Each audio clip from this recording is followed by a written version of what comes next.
The Adventures of Sam Spade, Detective. Brought to you by Wild Root Cream Oil Hair Tonic, the non-alcoholic hair tonic that contains lanolin. Wild Root Cream Oil. Again and again, the choice of men who put good grooming first.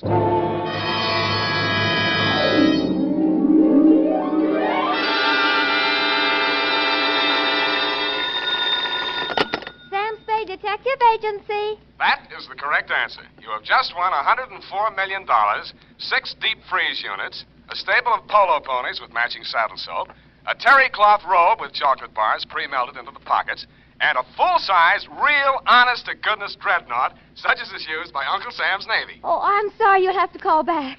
I'm expecting to be taking dictation from my employer very shortly. Oh, I am sorry. Your time is up. And Edna St. Vincent Markowitz, who sent in the question, gets bumped off in front of the studio audience gathered in the Dredgewood Room here in Columbia Square. Next night, don't answer your phone, stupid. Oh, Sam. Let's have no coaching, please. Oh, well, did you find the cup? Was it murder? Was it really worth, well, you know, priceless and like that, and was it fun? Yes, and no. And finally, are you kidding? Well, then why was it called the Vaphio Cup? It's a very old Greek expression, which is what I'll be wearing as I sit in your lap dictating my report on the Vaphio Cup Caper.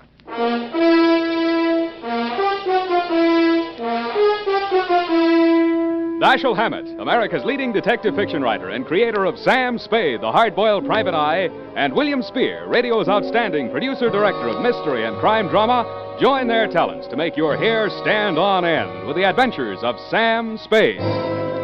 Presented by the makers of Wild Root Cream Oil for the hair. Remember the Romeo of yesteryear? Hair parted in the middle, all plastered down? Man, what a difference today. Today, all a guy has to do to impress a gal is use Wild Root Cream Oil Hair Tonic.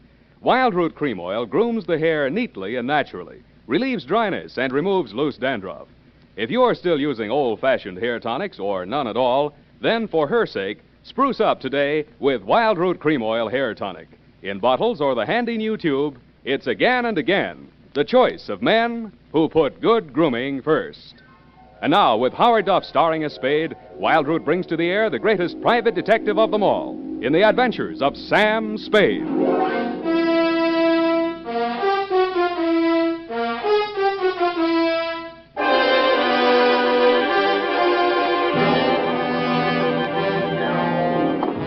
Blow the man down, police, blow the man down. Now, why do they want to blow the man down? Date, August 22nd, 1948, to Jethro Chiswick, Esquire. Oh, spelling, Sam. E-S-Q-U... No, Sam, I meant the name. It's, Chisro Jethwick. I did not say Chisro Jethwick. I said Jezro Chithwick. I mean, Chithro... look, we'll check it later. Oh, Sam, it might...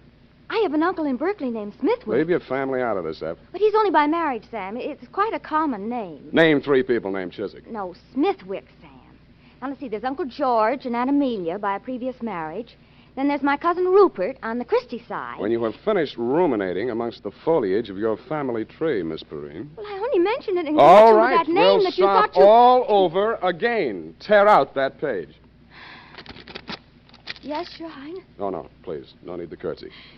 To Jethro Chiswick, no comment, please. From Samuel Spade, license number 1375596. What's that? Nothing, Sam, nothing. Throat. Subject, the Vaphio Cup Caper. Dear Commodore, that's the way I like you. Meek. I had always considered myself fairly well-versed in the subject of cups, but if anybody had told me there was such a thing as a Vaphio Cup, they could have knocked me over with one, which they did. Mr. Spade? Yeah. I'm Chester A. Brody. I talked with your secretary on the phone. Do you follow? Oh, yes, Mr. Brody. Sit down. Rest your package. Thank you. I prefer to hold it for the time being. My card, sir. Theophilus and Brody, importers and exporters. Mm-hmm. Mr. Theophilus is my partner, Dmitri Theophilus. You follow? I follow. It was Mr. Theophilus who brought the Vaphio Cup into the firm. I furnished the cash capital. Vaphio Cup. I do not follow. Yes, indeed. The only one of these treasures to fall into private hands. One of the fabulous Vaphio Cups. Those exquisite and cunningly wrought examples of the art of the ancient Grecian goldsmith, excavated by the great Schliemann from a beehive tomb in Sparta. Beehive. Mycenaean age. Just west of the Lion Gate. Oh, the Lion Gate. Pardon me, Mr. Brody. Are you trying to tell me that this cup is very valuable? priceless. And that you will finally manage to find a buyer. Do you follow? And that you want me to deliver that package containing your priceless cup and return with your customer's cash? Accurately put. I presume you're bonded. Uncork me and see for yourself. You are a droll fellow, to be sure. I had a light breakfast, rolls and coffee. Now, what is this Vaphio Cup? I will show it to you. You are about to see a treasure but few eyes have looked upon in our time, Mr. Spade. The Vaphio Cup. Handle it carefully. It's fragile. You could crush it in your hand like so much tinfoil. Yet this golden relic of a golden age has come down through the centuries miraculously unscathed. Note the delicately wrought lines of the bas-relief, the exquisite draperies on the figure of the caryatid, the anguish on the face of the fallen hunter, the sheer brute force of the wild boar charging to the kill. Holding this golden cup in your hands, you encompass 3,000 years. Do you comprehend why there's no question of insurance here? Frankly, I don't. My dear man, an item such as this is worth only as much as a collector will pay for it. This particular collector has offered $200,000. It might never be offered again. You follow? I follow. Very well. Here's your fee, $100. I follow. And here is the address of my client in Los Angeles, Commodore Jethro Chiswick. Oh, now, wait a minute. You will take the noon train. Any questions? Yeah, why can't I go on a plane? Because I've placed an item in this afternoon's papers to the effect that the treasure is to be transported by plane. If I were a gonif and I read that item, I'd take the train. That would be your first thought. Then you would think they're saying they're taking the plane to make me think they're taking the train. Therefore, you would take the plane after all. Oh, would you? If you were really clever, you might say they're taking the plane to make one think it's the train, so I'll take the plane after all, and therefore... Never mind. By this time, he's decided on the bus. The train is perfectly safe. You follow?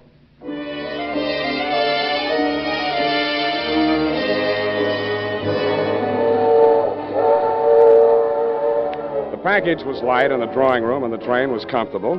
Seemed like an easy way to earn $100. I knew it wouldn't last. Never does. I was prepared for the knock on the door, and I got ready for the inevitable small, dark man who plays the Peter Lorre part, but this one fooled me. He was a tall, thin actor with sandy hair. Okay, Shamus, hand over the package. It won't be no trouble. Sure, there it is on the seat. Take it. Huh? It's okay. You got me covered. I won't make any move. Hey, what are you trying to pull? It's a stick-up, isn't it? Hey, maybe I got the wrong compartment. No, that's it. The cup's in there. Unwrap it and see for yourself. Oh, no, you don't. I ain't picking up no booby traps. Oh, you're yellow, huh? I know that one, too. Don't cut no ice with me. Suit yourself. Game of gin? Hey, you're nuts. I'm getting out of here. Hey, wait a minute, pal. I'll buy you a drink. I don't drink. Lunch? In I go. Yes, indeed, Mr. Spade. I agree. Clarence is a very comical fellow. So are you. I took the liberty of stepping into your forecastle whilst you had your bit of raillery in the after companionway with my mate, dear Clarence. You mind? Not at all. Well, sir, I'm afraid you're going to mind a great deal. Oh! And that's how I met you, Commodore. I was so busy sizing up the .45 in your right hand that I didn't even notice when you left, whipped out of your coat pocket with one of the largest saps I have ever felt. The next time I saw light, you were gone, the Vaphio Cup was gone, and the train was pulling into San Jose. I got off, rode back to San Francisco with a truckload of chickens, and headed straight for my client's apartment.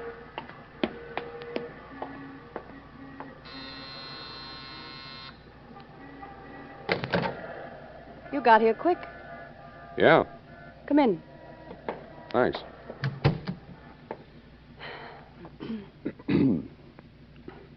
Well, Well, what? look, we can't both play this deadpan. We'll stay no place. It's in the back room. What is? The body. You're from the police, aren't you? I'm a private dick. How dare you? Hey, what was that for? For spying on me. You and all the other cheap gumshoes my husband hires. You're Mrs. Brody? I'm Enid Theophilus. Did my husband hire you? My name is Sam Spade. I was hired by one Chester A. Brody, your husband's business partner. Well, Sam, I hope he paid you in advance, because he's the body. Chester A. Brody was just barely identifiable. Somebody had worked hard trying to persuade him to say or do something he either couldn't or wouldn't do. The only interesting clue was in the wastebasket. At first, I thought it was a flattened beer can. But it was the Vaphio Cup or a facsimile thereof. Well, how do you like it, Sam? I don't. He was my client. I wasn't hired to protect him. I didn't like him, but he was my client. How would you like me for a client? I'll give you the name of a lawyer, sister. My name is Enid. Ain't it? Now, let's see what I can squeeze out of you before the cops do. Brody was your husband's business partner, and you're, You don't have to be subtle. He was mad about me. I'm all broken up about his death. So is he. That wasn't funny. That time I deserved it. You don't like me, do you? Can't you get it through that steel-jacketed brain of yours that you're in bad trouble, that there's a dead man in the next room, beaten to death, and you're not supposed to be here? Oh, I was supposed to be here. We were going to elope as soon as you brought back the money from that, Greek thing. Yeah, what about that Greek thing? It was an antique. It was called the Vaphio Cup. Yes, I know about that. Yes, well, my husband dug it up in Greece and smuggled it into the country. Yeah? It was all he had, but it was such an important piece that he was able to persuade Chet, the late Chester Brody, that is, to let him in as a full partner. Then what? Well, they quarreled. My husband made some bad investments, and Chet wanted to sell the cup to save the firm. Dmitri refused. I didn't think it was fair, so I got the keys to his safety deposit box where the cup was, and Chet arranged to sell it to the Commodore. Did you get the money from the Commodore? All I got from the Commodore was lumps. He stole the cup? Roger. You've got to get it back. I've got it. Where? Here, take a look. Oh, it's ruined. Where did you find it? In a trash basket where it belongs. Dmitri did it. He must have suspected something and substituted a fake. That's it. He knows where the real one is. Somebody thought that your boyfriend knew. The one that killed him? That's the way it looks. And maybe that's the way it was meant to look.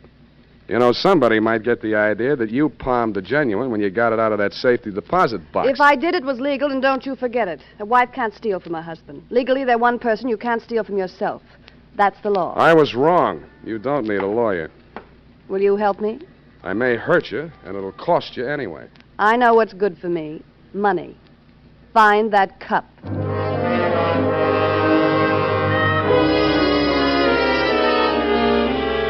I know what's good for me, too, so I took her $100, advised her to go home, and made for my own humble lodging. They were not only humble, they were crowded. The man was small, but the gun was enormous. I said, don't bother to introduce yourself. Your name is Dmitri Theopolis, and you want this package that I'm carrying.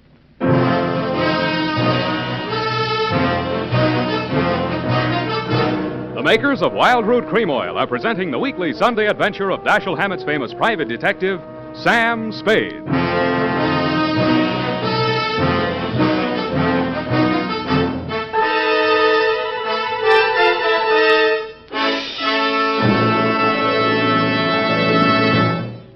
Here's important news on good grooming. If you want the well-groomed look that helps you get ahead socially and on the job, listen. Recently, thousands of people from coast to coast who bought Wild Root Cream Oil for the first time were asked, how does Wild Root Cream Oil compare with the hair tonic you previously used? The results were amazing. Better than 4 out of 5 who replied said they preferred Wild Root Cream Oil. Remember, non-alcoholic Wild Root Cream Oil contains lanolin. It grooms the hair naturally, relieves dryness, and removes loose, ugly dandruff. So if you want your hair to be more attractive than ever before, get the generous new 25-cent size of Wild Root Cream Oil, America's leading hair tonic, on sale at all drug and toilet goods counters. It's also available in larger economy bottles and the handy new tube. Get Wild Root Cream Oil. Again and again, the choice of men who put good grooming first. By the way, smart girls use Wild Root Cream Oil, too, and mothers say it's grand for training children's hair.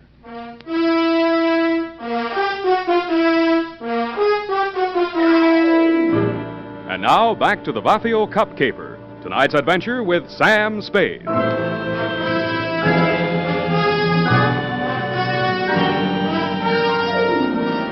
He didn't answer me, so I said it again. Don't bother to introduce yourself. Your name is Dmitri Theopolis, and you want this package that I'm carrying. Of that be assured. You obtained this from my dear wife. And how did you find my darling? Not at the city pound, surprisingly enough. Oh, you know my dear wife. How soon you know my darling so well, more than I her husband? Is it possible? I don't know, is it? I don't know either. I employ a detective. Not this one. I have need. My poor partner, Mr. Brody. You are interested? If you are interesting about who killed your partner, that's one thing. But if you want somebody to dig out your family secrets, that is nothing. With me, you are, shall we say, no place. But why don't I get the right to know? There'll be no trouble, no scandal, no divorcement suing. Of that be assured. Even poor Chester is dead, so he's what one calls ancient history. While he lived, I knew nothing. I was blind. After he died, I see certain things. Yeah, well, do you see that maybe your wife had a hand in Brody's death? What then? Well, if it so happens that you cannot separate my darling from that, do you follow? Not quite. Ah. I'm not an old man, Well, I wouldn't but say my that. dear wife is but 22 and a truly lovely person. Yeah, she's all right. Would it not be the part of husbandly wisdom to have, shall I say, a hold over her? If she's guilty, you won't need it. Good. Please, I cannot hold the gun and handle my wallet at the same time. Please. No, thanks. You keep the gun. I'll take the wallet. Oh, you trust me. You will work for me. Yeah, I'll work for anybody. Here, I left your cab fare. Oh, assuredly you are so very kind. Oh, I'm not so Now kind. the package, yes? No. Then I don't hesitate to suit you. Oh, wait a minute. Yes? This is the fake.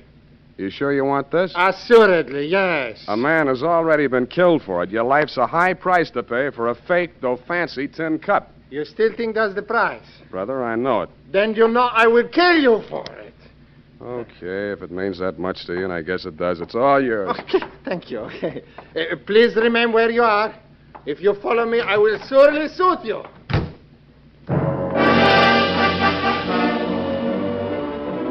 From my front window, I watched them come out downstairs and start across the street. Then it happened.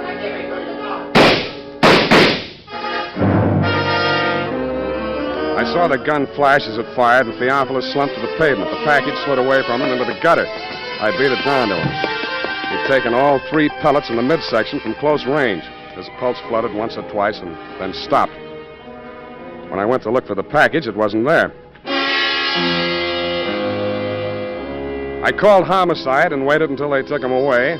When I told Lieutenant Dundee what I had in mind, he congratulated me on my brilliant scheme and told me to go ahead with it. That was his mistake.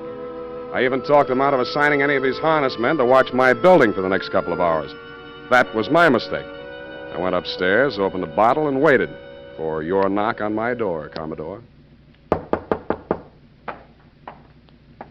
Well, sir, a man would almost think you expected us. Keep a weather eye on him, Clarence. Don't let him get lured. Aye, sir. Welcome aboard. No time for scuttlebutt, Mr. Spade. We are bound for Bullylong Bali on the MacArthur Maru, sailing at dawn. I want that cup. The true, the genuine, the Vaphio Cup. No more deceptions, no more trickery. You will hand it over without further delay. Sure. Be glad to. Oh, no, not like that. You will tell Clarence where it is stowed, and Clarence will fetch it above decks. Why, you old barnacle. Theophilus never had his mitts on a genuine Vaphio Cup. Bilge water, sir. When Theophilus landed in San Francisco, he didn't have a farthing. Now he owes $500,000. If he hadn't got the genuine cup, how could he have borrowed all that money? Because a bunch of morons like you believed he had it. Blast my binnacles, man. You sound as though you believed what you're saying. Look, Commodore, you're interested in high finance. How did Ivor Kruger make his millions? Why, matches. He was the match king, sir. Matches had nothing to do with it, Commodore. He started out with $15 million worth of phony government bonds that he printed himself. Follow? They weren't even good counterfeits, but he was smart enough not to try and cash them. He just kept them in a safety deposit box and borrowed money. Theophilus used his phony Vaphio Cup the same way. Blast my binnacles, man. You sound as though you believe what you're saying. That has a familiar ring to it. I do. And I'll tell you why. He knew that was the fake in the package when he held me up for it. He was willing to risk his own life to get it out of circulation. Dash my timbers. Old Theophilus has left us without a shot in the locker. He steered us onto the shoals. We're on our beam ends. Hey, turn him off, Commodore. You're pumping bilge flush. We better haul our wind. Yes, indeed. I'm afraid it's getting rather warm in San Francisco. Bullylong beckons. You won't make it past the potato patch. What? The cops are going to want some answers about a couple of stiffs you left behind in San Francisco. I'm glad you reminded me. Shall I plug him? No, we are taking him with us. Oh, that's what you think. Take it easy, mate. This ain't gonna hurt a bit.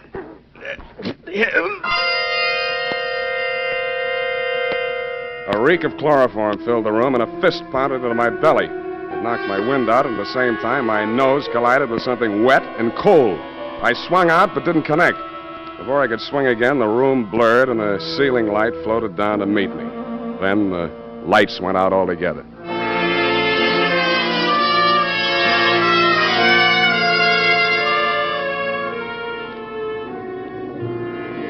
At first, I couldn't figure it. It sounded like what a doctor hears through a stethoscope, or maybe an earthquake, or maybe ship engines, which it turned out to be. When the lights came on again, I was lying on a bunk in a stateroom. I staggered across to the wash basin and splashed water in my face. Hello, you. Enid, as I hardly live and breathe. It could get worse. Yeah, where are we? Oh, not very far out. Not past the Farallons. Good. I'm a stowaway, and they'll put me off with the pilot. Oh, no, you're not. Your passage is paid. Mine? It is, huh? It is. Do you know who you are? Who am I? Chester Brody. Then I'm dead. They'll bury me at sea. Roger. Who are you? I'm your widow. What's the score, widow? Chester and I booked passage on this ship a week ago. It was part of the plan. Chester and the Commodore worked it all out. Yeah, the cup was to have been stolen from me on the train. Yes, but when the Commodore discovered it was a fake, everything fell to pieces. Yeah, he thought Chester was double-crossing him. They forced Chet to talk. He told them Dmitri still had the genuine Vaphio Cup and had hired you for the double cross. Maybe he really believed it. Anyway, they killed Dmitri. Yeah, well, there's nothing on them yet.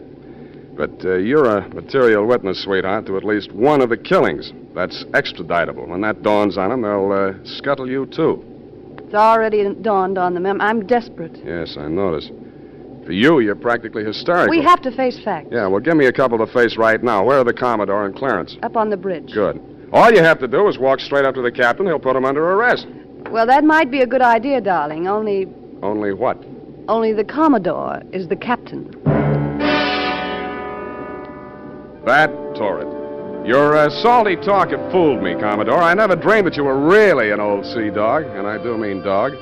But two can play at that game. From my own intimate knowledge of sea story magazines, I realized that all hands would be turned to on the cargo gear, and the crew quarters would be, therefore, empty. In more time than it takes to tell, Enid and I had fitted ourselves out in dungarees, jumpers, and watch caps, and turned to with them. Anybody coming lift gear out on the hill? You to hell, no! You there, stop walking up the bus behind there! You two, look alive. Stow that preventer. Oh, me?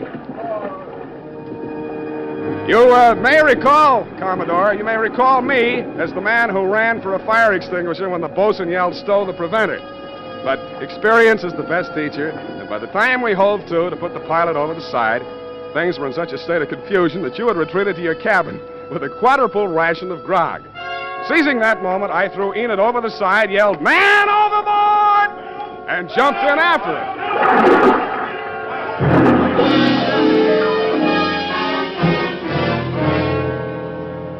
Once safely aboard the pilot schooner, we revealed our true identity, and a merry laugh was enjoyed by all.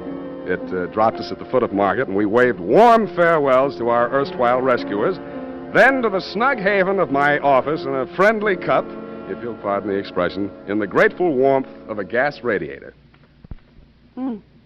Unhealthy. Who, me? Gas fumes. Why don't you move into a building with steam heat? I like this building. I've been here for a long time. You don't make much money, do you? You don't have to rub it in. It's a living. You happy? Sure I am, I guess. Well, I guess it's all right then.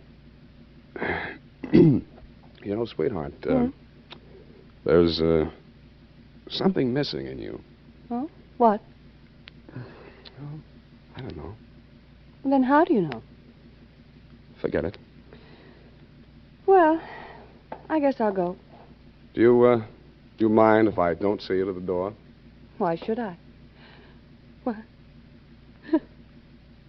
Hey, you are human. Yeah, they're wet. Go ahead, sweetheart. Cry all you want to. It's been tough. You shouldn't have kept it bottled up this long. No, it's not what you think. Well, what is it? It's you. You're so nice. I'm nice. Yeah, but you're no place. You never will be. And neither will I.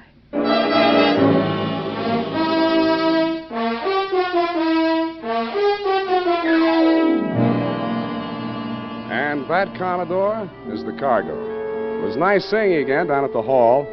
They tell me you and Clarence are both trying to turn state's evidence.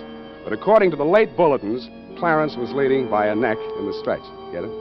The DA was afraid the jury might not understand your salty talk. Period. End of sea chanty.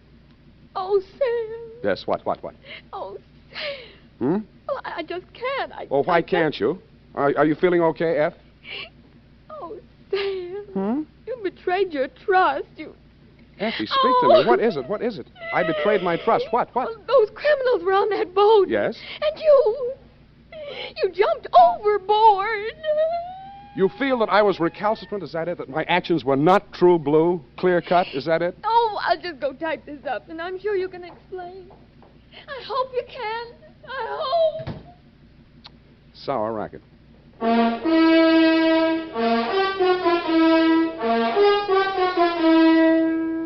Question. What's the easiest and best way there is to give your hair that well-groomed look? Answer, Wild Root Cream Oil. Yes, non-alcoholic Wild Root Cream Oil with soothing lanolin gives you the advantages considered most important in a hair tonic. It grooms your hair neatly and naturally, relieves annoying dryness, removes loose, ugly dandruff. Call at your drug or toilet goods counter tonight or first thing tomorrow for Wild Root Cream Oil. If you've never tried it before, get the generous new 25-cent bottle just introduced. Also, ask your barber for a professional application of Wild Root Cream Oil Hair Tonic. Again and again, the choice of men who put good grooming first. Oh, here it is, Sam. I hope the spelling is all right. I was so upset. You hate me then? Oh, no. No. I suppose it's foolish going along thinking that your ideal doesn't have feet of clay. Oh, Sam, I just can't. I just can't imagine. Don't you think I can explain that? Oh, yes, I'm sure you can explain. But you did. You deserted your post and jumped overboard like a thinking rat. That's right. Oh, Sam, that's so unlike you. It was just by chance they were apprehended. By chance, you say? Who do you think it was that got himself shot out of a torpedo tube in that submarine? You, Sam? No, you think I'm crazy? I did something few radio detectives ever do, sweetheart. I called the Harbor Patrol single-handed using only one nickel and had them picked up. Oh, Sam, I wish I'd been there. Well, it was just a small phone booth. Besides, if you'd been there, it would have been out of order or something. Oh, Sam, you came through after all. Aren't you ashamed that you ever doubted me? Yes, I am. I'm a fool. There. I forgive you. Good night, Sam. Good night, sweetheart.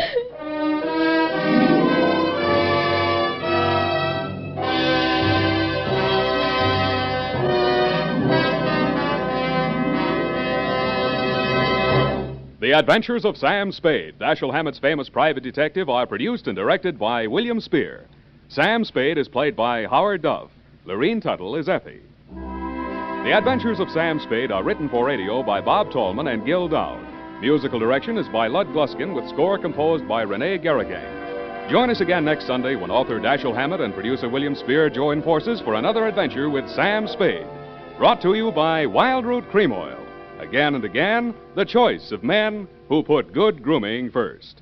This is Dick Joy reminding you to get Wild Root Cream Oil, Charlie. It keeps your hair in trim.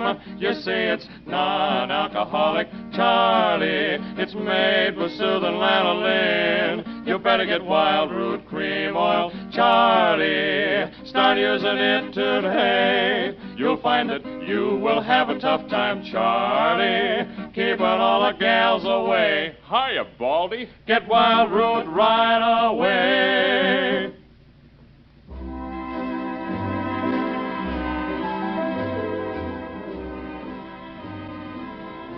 This is CBS, the Columbia Broadcasting System.